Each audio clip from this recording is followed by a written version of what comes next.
Bonjour à tous. Aujourd'hui, nous allons aborder un problème sur les fonctions numériques. Voilà son énoncé. Il est constitué de deux parties. La première partie, voilà donc f, il est défini de la façon suivante. F de x égale x carré plus 4x plus 1. Première question étudiée f. Construire C de f. Résoudre l'équation. Et quatrième, cinquième, utiliser le graphique pour, premièrement, quatrièmement, trouver le nombre de solutions de l'équation fx égale m, avec m un paramètre, et enfin résoudre l'inéquation. Et on passe à la deuxième partie. Donc, prenons bien cet énoncé et on va commencer. Alors, partie 1.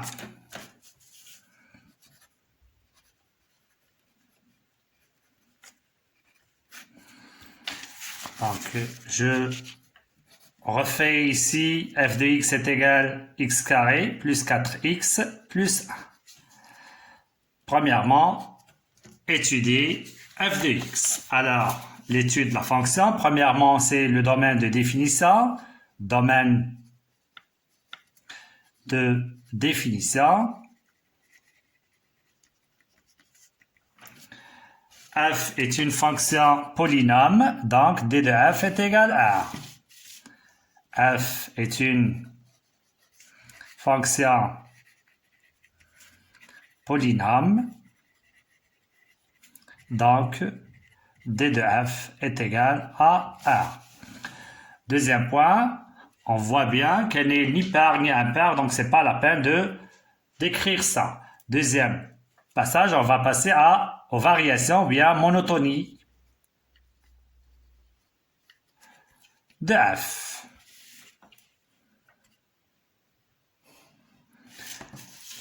Rappelons bien qu'on a pour les fonctions polynômes de degré 2, à votre niveau, on utilise la forme canonique. C'est bien, donc on va écrire la forme canonique de f de x. F de x, c'est x carré plus 4x plus 1 est égal à x carré plus 2, c'est le début de l'identité remarquable, fois x, il nous reste 2. Pour avoir l'identité remarquable, c'est 2 au carré. 2 au carré, c'est 4, on va l'éliminer, on ajoute le 1 qu'on a ici. Alors, l'identité, c'est x plus 2, le tout au carré, moins 4 plus 1, c'est moins 3. Voilà la forme canonique.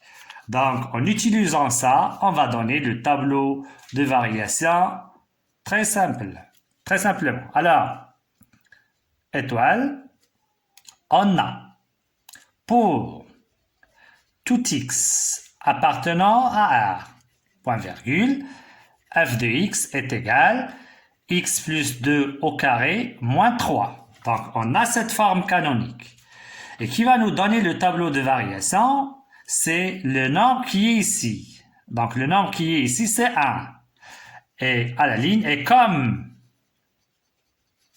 1, il est positif, et je souligne ça, alors, donc, de plus que la forme canonique, on a ce nombre qui est ici, c'est plus, c'est 1. Et comme 1, alors, le tableau de variation de f est de la façon suivante. Et je prends, voilà, x moins l'infini plus l'infini f de x. Alors, en ce qui concerne le point qui est ici, donc prenons ce qu'on a avec le carré, x plus 2, le tout au carré. On fait comme si on a x plus 2 égale 0. Donc, c'est x égale moins 2. On écrit ici moins 2. Et l'image de moins 2, c'est ce nombre-là. Donc, moins 2 plus 2, c'est 0. Ça reste ce nombre qui est ici. C'est bien. Alors, soit on commence par celui-là, ou bien on le laisse à la fin de l'écriture, ou bien de l'expression. Alors, le nombre, il est positif.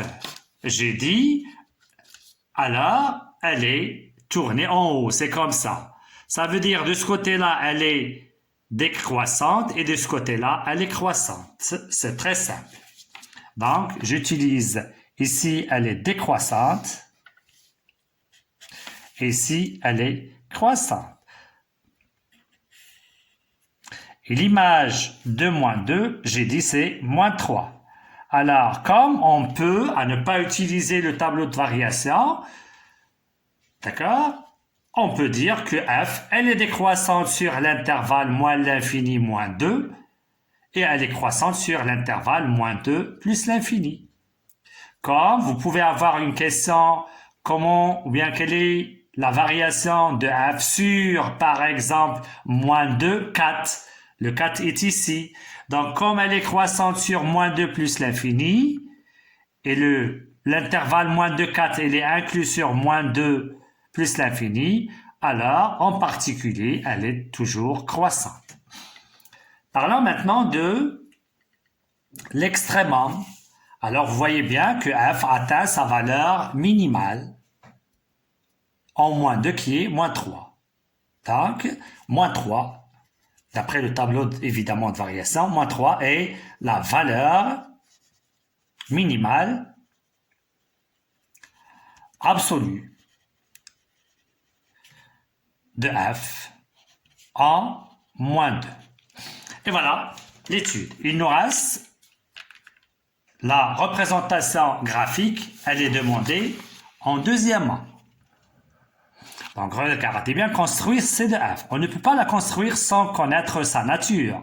Donc, il faut donner la nature, ainsi que les caractéristiques de cette courbe-là, et on la trace en utilisant, évidemment, le tableau des valeurs.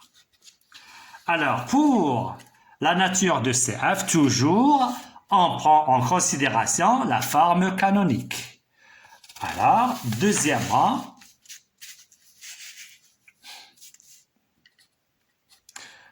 on a toujours pour, c'est très important, c'est pour tout x appartenant à R.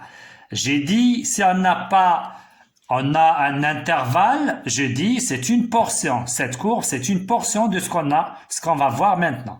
On a pour tout x appartient à R, f de x est égal, la forme canonique c'est x plus 2 au carré, plus moins 3. Donc, CF est une parabole. Et vous soulignez, est une parabole. Quand on dit parabole, il faut donner ses caractéristiques, qui sont deux sommets. Oméga, par exemple, on va donner les coordonnées, et d'axe. Très important cet axe-là, x égale. Le x, c'est ce qu'on a ici dans l'abscisse pour oméga. Alors, le oméga, c'est, laissons le tableau. Donc, je peux encore x plus 2 égale 0, x égale moins 2, c'est ici. Et ici, c'est l'image de moins 2 qui est moins 3. Ou bien, si vous avez traité déjà le tableau de variation, voilà le sommet, il est de coordonnées moins 2, moins 3. Le x ici, c'est moins 2. Donc, voilà la parabole. Pour la construire, il faut donner quelques valeurs à la ligne tableau de valeurs ou bien de quelques valeurs. Et j'ai dit on va donner 5 ou bien 6 valeurs comme vous voulez. Alors, le premier point, c'est le sommet, c'est moins 2 et il nous donne moins 3. On va écrire ici moins 3. Maintenant, on a deux expressions, soit la forme canonique, celle-ci, ou bien celle-ci. Vous choisissez laquelle des deux vous donne l'image vite. Après moins 2, on a moins 1. Alors, pour moins 1, regardez bien, moins 1 plus 2 c'est 1, au carré c'est 1, moins 3 c'est moins 2. Alors, vous voyez, cette valeur, elle est plus grande. Regardez bien, elle croît. Donc, les valeurs qu'on donne, d'accord, devient de plus en plus grande. Après moins 1, on va donner moins 1,5. Pourquoi j'ai donné moins 1,5? Si je prends le 0, Le 0, ça donne, regardez bien, 0, 0, c'est 1. Donc, moins 2 jusqu'à 1, c'est un peu plus loin. Donc, moins 1,5, on va calculer moins 1,5, comme vous voulez, soit dans l'expression qui est en haut, bien ici, comme vous voulez. Alors, prenons en haut, je prends le bouillon. Alors, moins 1,5 au carré, c'est 1 quart, plus 1,5, moins 1,5 fois, c'est moins 2, plus 1. C'est 1 quart moins 1 est égal, même dénominateur, c'est 1 moins 4, c'est moins 3 sur 4. Donc, c'est moins 3 sur 4. Le 0, déjà calculé. Après 0, on va passer à 1,5. Et pour après 1, 4, 1, c'est 6. Ici, c'est 6. Vous voyez bien, c'est un peu plus loin de 1 jusqu'à 6. C'est pourquoi on va chercher 1,5. Pour 1,5, 1,5, c'est 1 quart. 1,5, c'est 2 plus, c'est 3. Ça donne 13 sur 4. Voilà. On peut donner une valeur. À quoi est égal, c'est quoi? C'est 3, ou bien vous les laissez comme ça sur 4. On va prendre une unité qu'on peut la diviser par 4. Voilà. Et on va donner maintenant la courbe représentative. Prenons notre repère.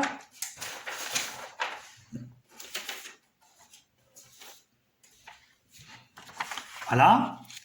Vous voyez bien que je l'ai pris ici un peu moins, ici un peu large. D'accord? Vous voyez bien que j'ai le oméga, c'est moins 2, moins 3. Alors, je commence à tracer l'axe. L'axe, c'est x égale moins 2. X égale moins 2, c'est une droite verticale parallèle à l'axe des ordonnées. Moins 2, c'est ici. Voilà, moins 2. Et cet axe joue l'axe de symétrie de la courbe qu'on va trouver. Ici, c'est x égale moins 2. Je prends le sommet, c'est moins 2, moins 3. Moins 2, moins 3, c'est ici. Alors, moins 2, moins 3, c'est 1, 2. Voilà le oméga. Et par un crayon, j'ai déjà dit, c'est mieux de tracer comme ça. Si vous avez une feuille où vous n'avez pas des carreaux, vous tracez un petit morceau comme ça pour bien tracer la tangente qu'on a déjà parlé de ça. Alors, la première valeur après moins 2, c'est moins 1. Moins 1, c'est moins 2. Voilà, moins 1, moins 2, c'est ici. Moins 1,5, c'est ici. C'est moins 3 sur 4. Alors, voilà, moins 3 sur 4. Ça veut dire, voilà les portions. Moins 1 sur 4. Moins 2 sur 4, c'est moins 3 sur 4, c'est ici. Voilà.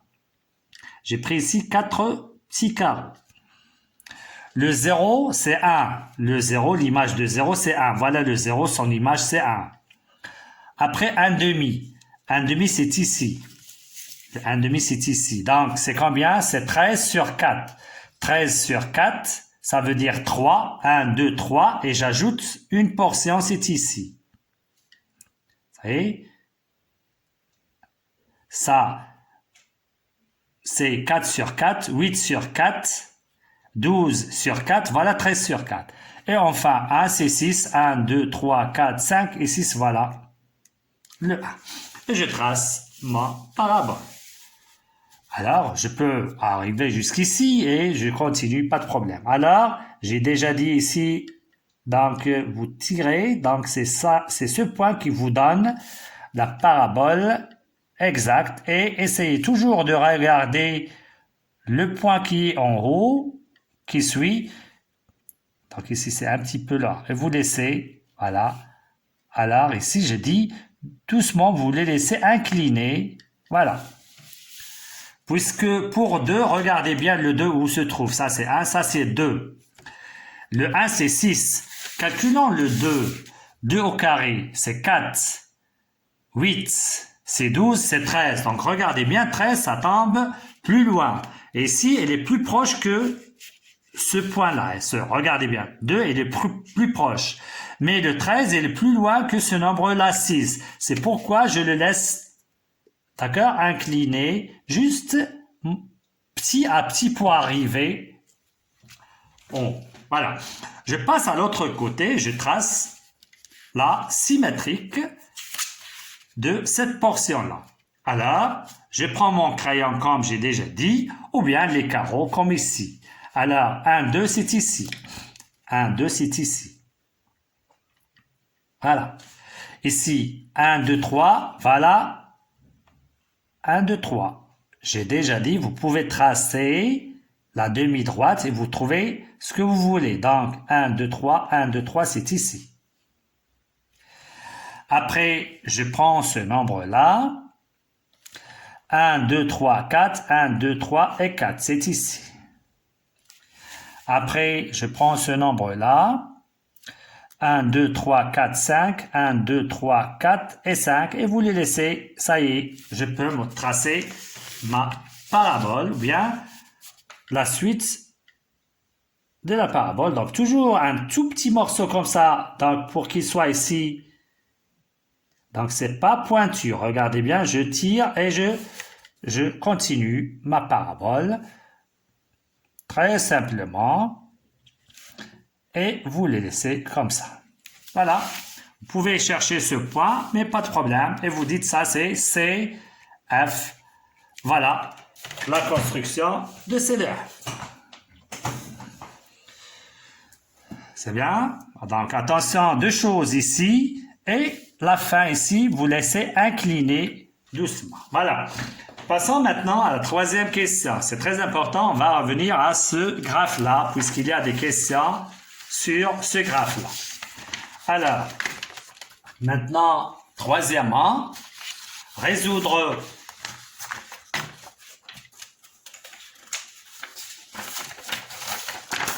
je vais laisser ces feuilles-là ici et je passe à troisièmement.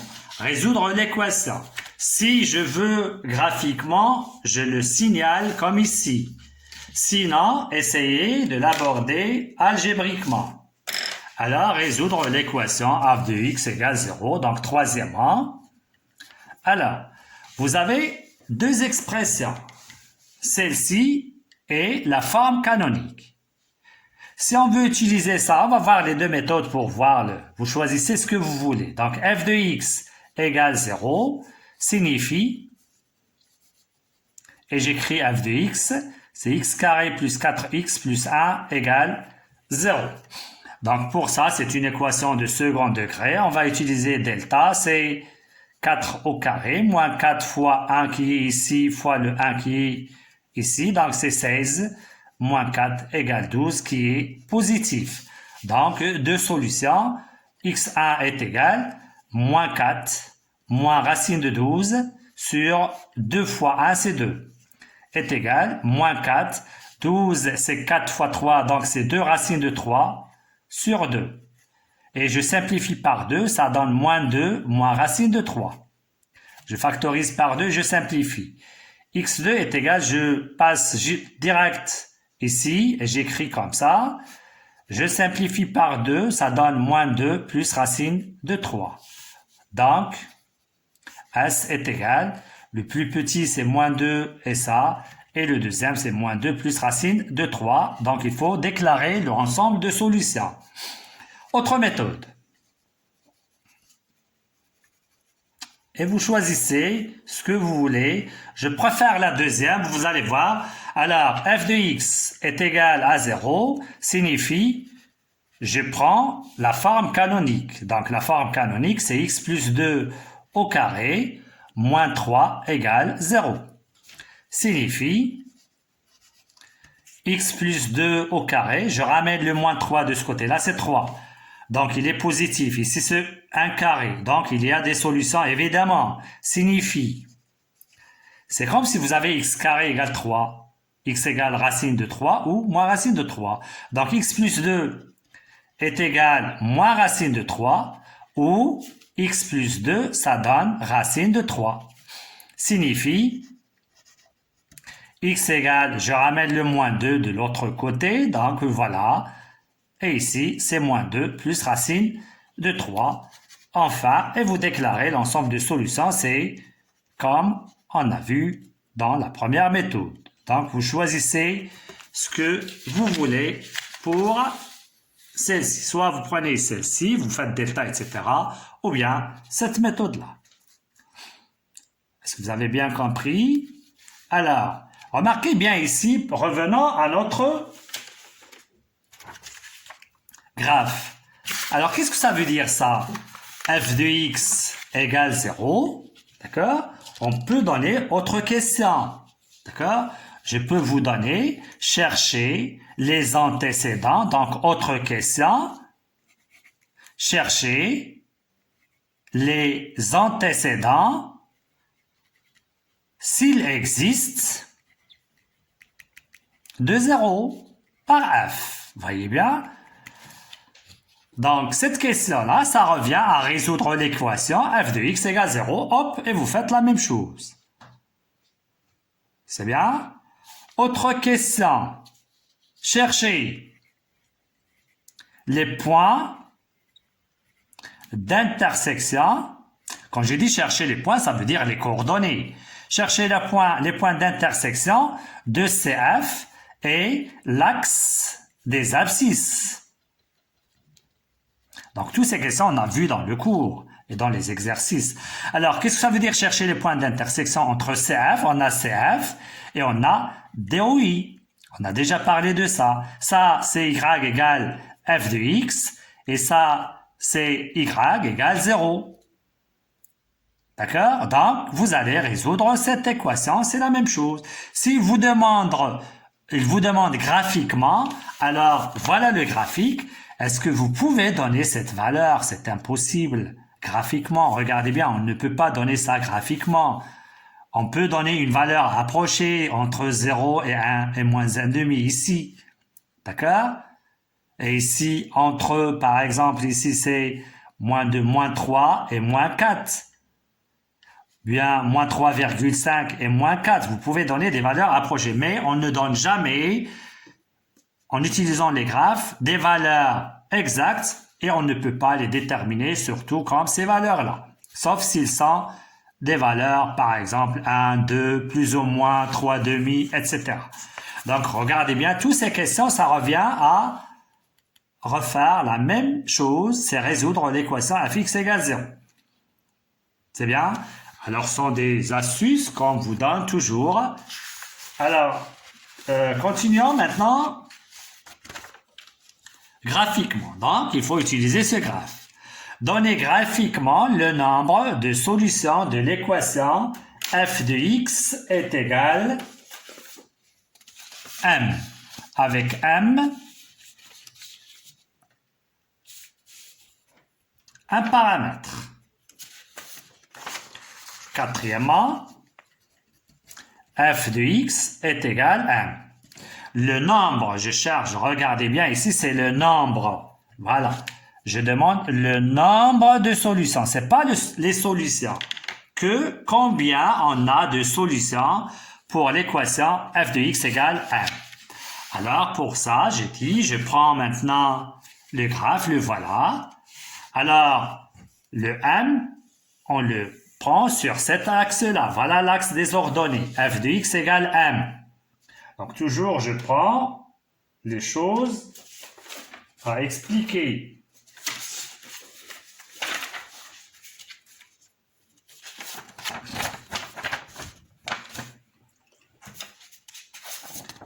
Alors, je cherche, on a dit, c'est f de x égale m. Donc, toujours ça, c'est y égale, ça, c'est y égale m. Ça, il est parallèle à l'axe y, à l'axe des abscisses. Y égale. Ça, c'est y égale 0. Vous voyez bien? Ça, c'est x égale 0. Donc, les droites qui ont pour équation y égale m sont parallèles à l'axe des abscisses. Donc, c'est comme ça. La règle, voilà. Ça, c'est x égale moins 3. Y égale moins 3. Y égale 2. Moins 2. Y égale moins 1. Y égale 0, etc.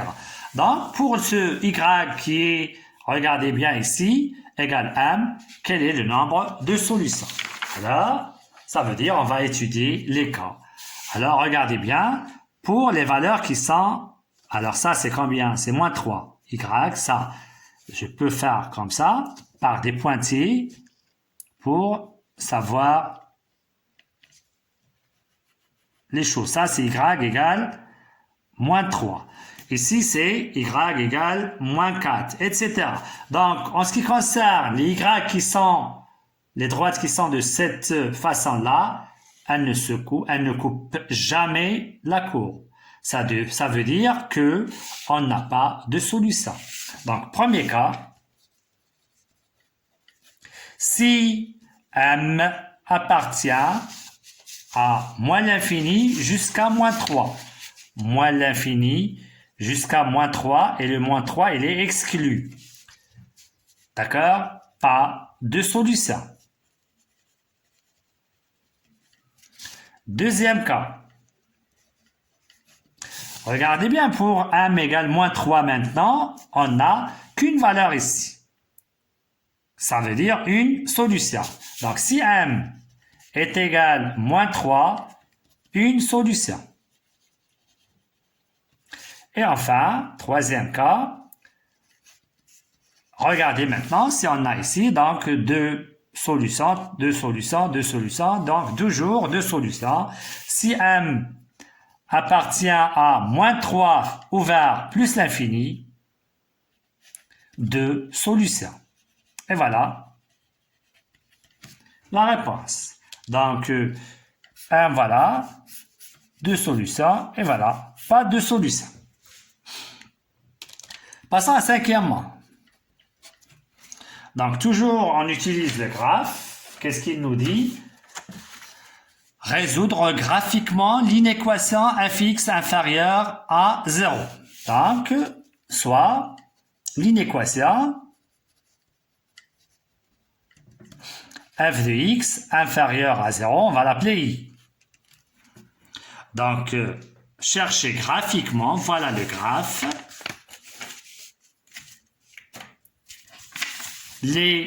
L'ensemble de solutions de f de x inférieur à 0. Alors, toujours, je reviens à l'explication. Maintenant, ici, on a f de x inférieur à 0. Ça, c'est y égale f de x, elle est pour c de f. Et ça, y égale 0, c'est d, o, i. Voilà le y égale 0, c'est l'axe des abscisses. C'est quoi inférieur? C'est au dessous. Strictement. C'est bien?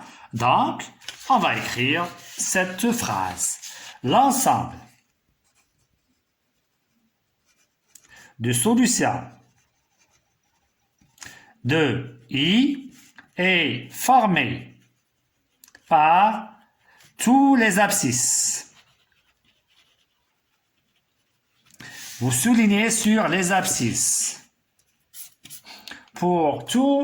Par tous les abscisses de CF qui se trouvent au-dessous de DOI, axe des abscisses.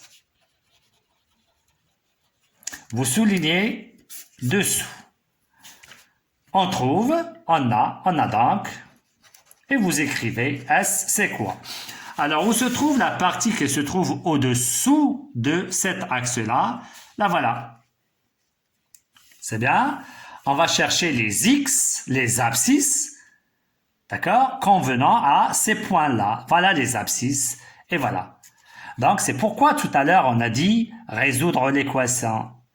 Alors ça, ce point-là a pour coordonnées, on a trouvé moins 2 moins racine de 3, 0. Ça, c'est moins 2 plus racine de 3, 0. Ce sont les coordonnées. Mais les abscisses sont moins 2 moins racine de 3 pour ici, et ici moins 2 plus racine de 3. Alors, c'est tous ces points qui se trouvent entre ces deux railleurs. C'est bien. Alors, on a donc S est égal, c'est l'intervalle.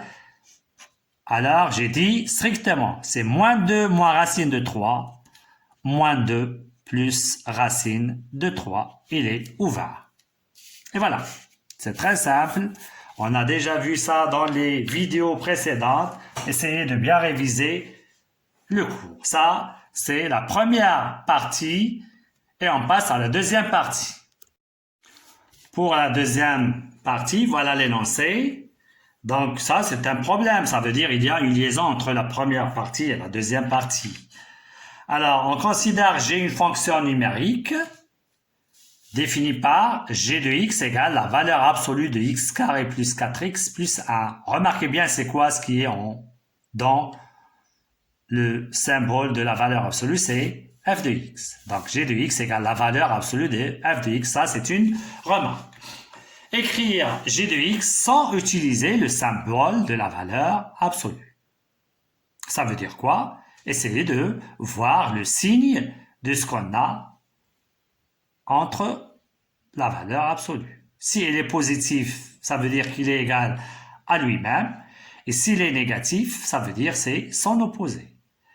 Alors, on a déjà vu ça. Regardez bien, il est négatif. Si on trouve l'équation quand est-ce qu'il est négatif, d'une équation, c'est simple de donner directement quand est-ce qu'il est positif. Alors, prenons ça. On écrit deuxième partie, partie 2.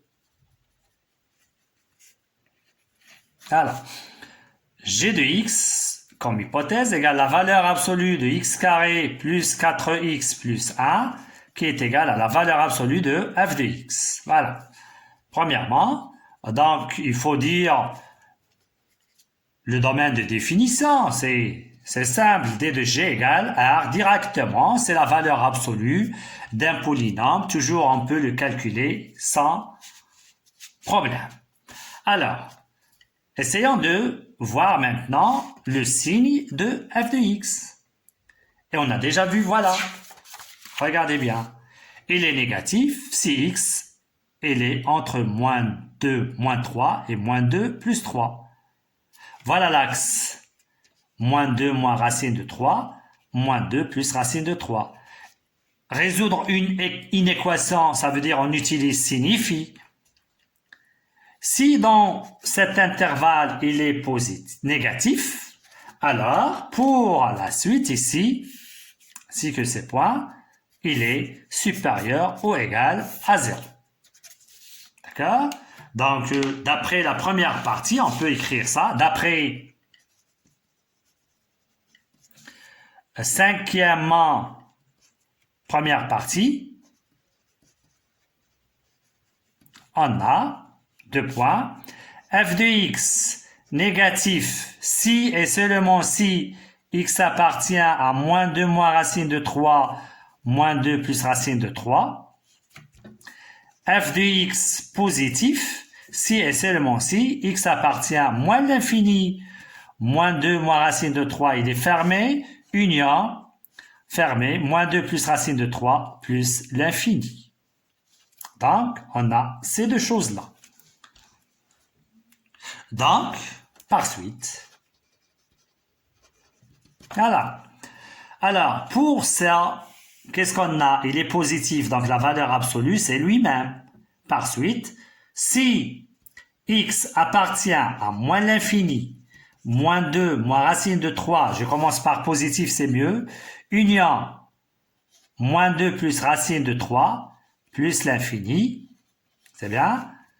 La valeur absolue, j'écris g de x, est égale à la valeur absolue de f de x, puisqu'elle est positive, regardez bien, positif ici, donc pour ça, elle est égale à lui-même. Alors, deuxième étoile, si x appartient à moins 2 moins racine de 3, moins 2 plus racine de 3, g de x, regardez bien comment il est négatif. Je peux utiliser une autre couleur, voilà, négatif. Alors, je peux donner comme ça pour bien comprendre les choses. Et pour le rouge, c'est celle-ci. Elle est positive. Et si g de x égale la valeur absolue de f de x, et la valeur absolue, je peux faire comme ça si vous voulez, est égale à f de x, pas de problème. Ici égale la valeur absolue de f de x, et comme elle est négative, c'est quoi? C'est moins f de x. Et voilà, on a écrit g de x sans valeur absolue directement. Donc, deux conditions, soit il est égal à fx, soit il est égal à moins fx. C'est très simple pour répondre à cette question. Passons maintenant à la deuxième question. Construire avec justification dans le même repère, OIJ. CG, la courbe représentative de G. Alors G, elle est définie comme suit. Regardez bien. Voilà, je peux englober comme ça. Alors je passe à la deuxième question. Regardez bien, c'est très simple. Alors, regardez bien ici. Dans cet ensemble-là, G de x est égal à f de x. Ça veut dire ils ont même courbe représentative, mais dans cet ensemble-là. Alors, je peux faire ça, étoile, comme G de x est égal à f de x pour tout x appartenant à cet ensemble-là, union moins 2 plus racine de 3 plus l'infini, alors deux fonctions égales, ils ont même courbe représentative. C de G est égal à C de F pour tout x appartenant à moins l'infini, moins 2 moins racine de 3, union, moins 2 plus racine de 3 plus l'infini. Et je souligne ça, c'est bien. Je prends maintenant la courbe CF, la voilà. Alors, moins l'infini moins racine de 3, c'est cette partie-là jusqu'ici, voilà sa courbe. C'est bien. Et moins 2 plus racine de 3 plus l'infini, c'est celle-ci. Voilà sa courbe. Alors, pour cet ensemble-là, tout entier, voilà la courbe. C'est bien. Alors, je peux utiliser une autre couleur et je trace. Voilà. Même ce point, et je trace.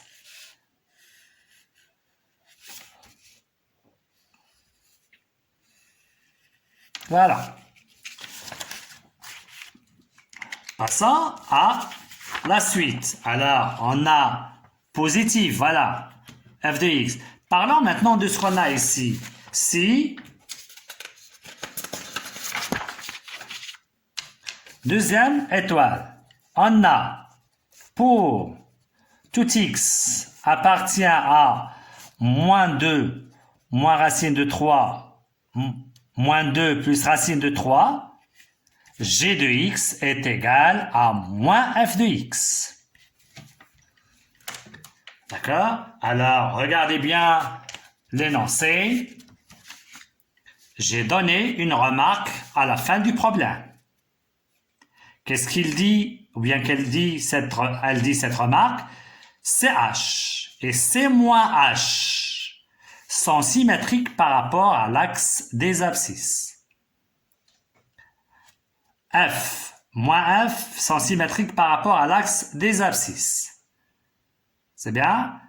Je vais vous donner un petit rappel sur ça, mais continuons, je reviens à ce qu'on pour expliquer ces choses-là. Alors, qu'est-ce que je dis maintenant ici? Donc, alors, on a C moins F, c'est ces deux courbes en même, ou bien ces deux fonctions, G et moins F en même courbe représentative. Donc, CG et C moins F en même courbe. Et pour moins F, elle est symétrique par rapport à CF. Donc, CG et CF sont symétriques par rapport à l'axe des abscisses d'OI. Donc, je souligne ça. Donc, sont symétriques par rapport à l'axe sur l'ensemble moins 2 moins racine de 3, moins 2 plus racine de 3. C'est bien. Alors, sur cet ensemble-là, sont symétriques par rapport à l'axe des abscisses. Alors, qu'est-ce qu'on connaît sur ces deux fonctions? On connaît CF. Je prends l'axe, voilà. Voilà CF. Et nous, on veut CG. Donc, on va tracer le symétrique de cette portion-là par rapport à l'axe des abscisses. D'accord? Donc, je cherche. Ce qui est important ici, c'est le sommet. D'accord? Je cherche son symétrique par rapport à l'axe. Donc, je prends perpendiculaire le milieu. C'est bien? Donc, voilà. 1, 2, 3, 4, 5, 6. 1, 2, 3, 4, 5 et 6. Voilà le point ici. Voilà. Si vous voulez encore tracer un peu exact, précise, je trace le sommet ou bien le symétrique de ce point-là. 1, 2, 3, 4, 1, 2, 3 et 4. Voilà. Je prends encore ce point-là. 1, 2, 3, 4, 1, 2, 3 et 4. 1, 2, 3 et 4. Et voilà, ça suffit. Si vous voulez celui-là encore, mais ça suffit. Et je trace comme ça. Donc ici, s'il vous plaît, c'est très important toujours. Comme ça, c'est comme tangente. Voilà. Et encore comme ça. Et voilà. Regardez bien. Ce qui est en vert, c'est CG. Donc, on a déduit la courbe représentative de G. C'est très simple. Essayez de bien comprendre l'explication qu'on a fait ici. Donc, ce qui est nouveau ici, c'est cette remarque qu'on a fait ici. S'il nous reste un peu du temps, je vais vous donner un petit rappel sur ça. Alors, passons à la troisième question. Donc, les questions sont simples maintenant. Donc, utilisez le graphe pour donner le tableau de variation de G. Oh, c'est simple. Voilà. Voilà le graphe, ce qui est en vert. Donc, on va donner le tableau de variation. D'accord? En utilisant le graphe, on obtient le tableau de variation de G et évidemment sur R. Voilà, deux points et je trace. X moins l'infini. Alors, ici, elle est décroissante jusqu'à ce point-là. Je lis sur l'axe des abscisses. Ça, c'est quoi? C'est moins 2, moins racine de 3. Hop, elle est croissante jusqu'à ce point-là. C'est quoi ça? C'est moins 2.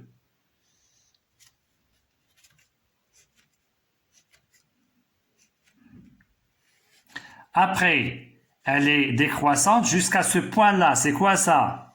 C'est moins 2 plus racine de 3. Et enfin, jusqu'à plus l'infini. Hop. Ici, c'est la fonction bien g de x. Et je vais faire. Alors, vous voyez bien maintenant, les astuces qui nous donnent le graphe, c'est le tableau de variation. Alors, elle est décroissante. Après, elle est croissante. Après, décroissante, et on est ici. Et enfin, elle est croissante.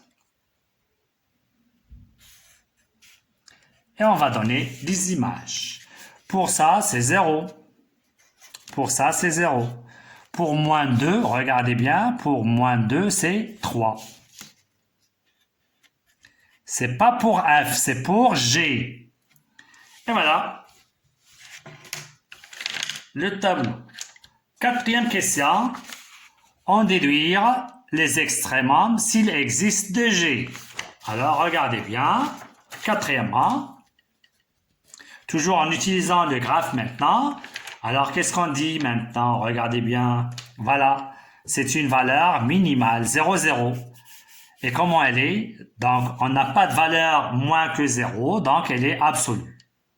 Donc, point 0 est la valeur minimale absolue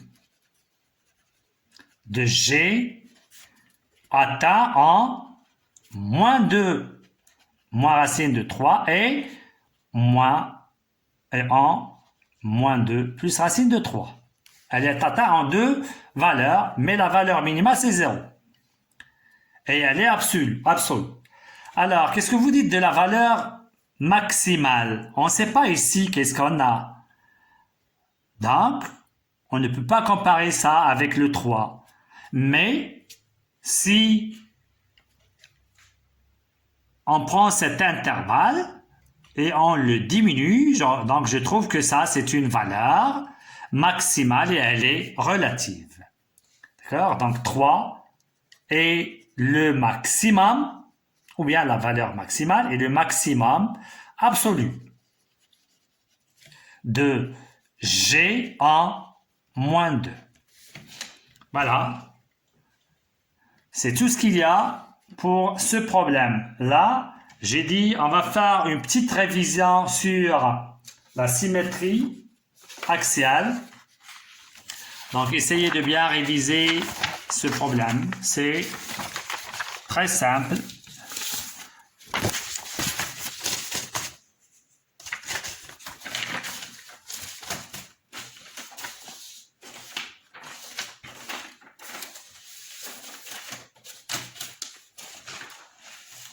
Alors, rappel, symétrie axiale. Alors, pour la symétrie axiale, donc par exemple, delta, S delta, M a pour image un prime. Ça veut dire quoi? Tel que delta, médiatrice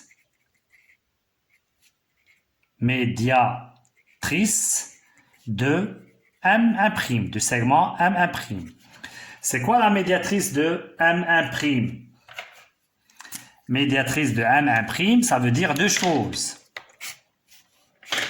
Ça veut dire que delta perpendiculaire au support M1' et delta passe par le milieu de M1'. Voilà. Autre chose, on a dit que ça, c'est une transformation. C'est comme la translation, comme la symétrie centrale. Et elle conserve la nature des figures. Ça veut dire, quelle que soit la figure qu'on a, ça reste sa nature. Son image, ça conserve la nature. Alors, prenons maintenant, ça c'est première des choses. Deuxième des choses, on va expliquer ça analytiquement. Analytiquement, ça veut dire dans un repère OIJ. Donc, qu'est-ce qu'on a dit? On va prendre deux fonctions f et moins f. Ils sont symétriques par rapport à D, O, I. C'est ça ce qu'on veut. Alors, prenons DOI. M de coordonnées XY a pour image un prime de coordonnées X', Y'. Ici, prenons M si vous voulez, XM, YM, c'est mieux. Donc, qu'est-ce que j'ai pris ici? Voilà le repère. J'ai pris un point M ici. C'est bien.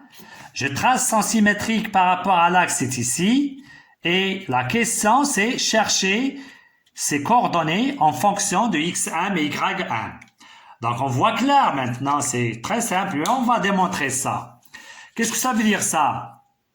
C'est que DOI, regardez bien, DOI, parallèle, ou bien perpendiculaire, regardez, perpendiculaire à M1'.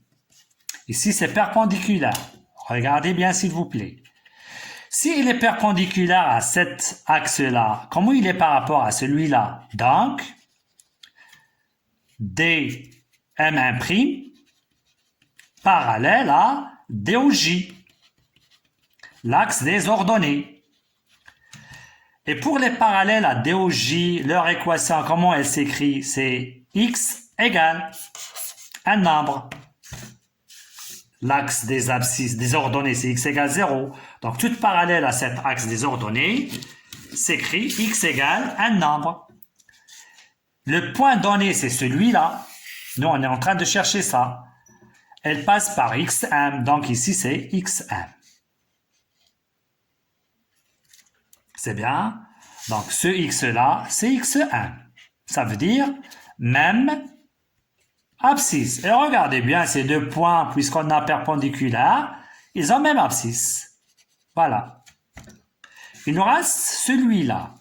Alors, on a utilisé perpendiculaire, il nous reste passe par le milieu. Alors, DOI passe par le milieu de M'. Regardez bien, DOI passe par le milieu de M'. Quel est le milieu de M'? C'est xm plus ça, c'est xm maintenant. C'est xm plus xm sur 2, ym plus y prime sur 2 qu'on cherche. x1 plus xm, c'est 2xm, ça veut dire sur 2, c'est xm, ça, c'est xm. Donc, DOI passe par ça, ça, c'est le milieu. Remarquez bien, qu'est-ce qu'il a? Il a même abscisse. C'est bien? Il appartient à l'axe des abscisses. Qu'est-ce que vous dites des ordonnées des points qui appartiennent à l'axe des abscisses?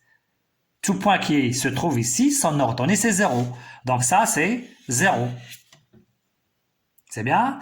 Et qu'est-ce qu'il nous donne? Ym plus y' égale 0, ça veut dire y' égale moins ym. Alors, ce nombre-là, c'est moins ym. Regardez bien. Alors, 2 points, regardez bien, 2 points, je reviens là, bah, ça c'est la démonstration. 2 points M, ici XY, sont symétriques.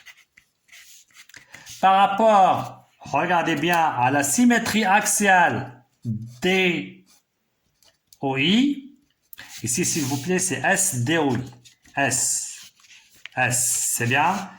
Donc c'est l'image par S, SDOI. Donc forcément ça ne change pas, c'est X et X. Et Y, ici c'est moins Y. Voilà, par rapport à l'axe DOI. L'abscisse ne change pas, Y, c'est moins Y. Et inversement, c'est simple, c'est à vous de le faire. Si on a 2 points tels que x, y a pour image x moins y', elles ne sont symétriques que par la symétrie axiale DOI. C'est quel que soit M, quel que soit M du plan. Voilà. C'est bien, donc la symétrie d'axe, l'axe des abscisses, regardez bien les points. Alors, pour la fonction, prenons une fonction M, c'est x, f de x.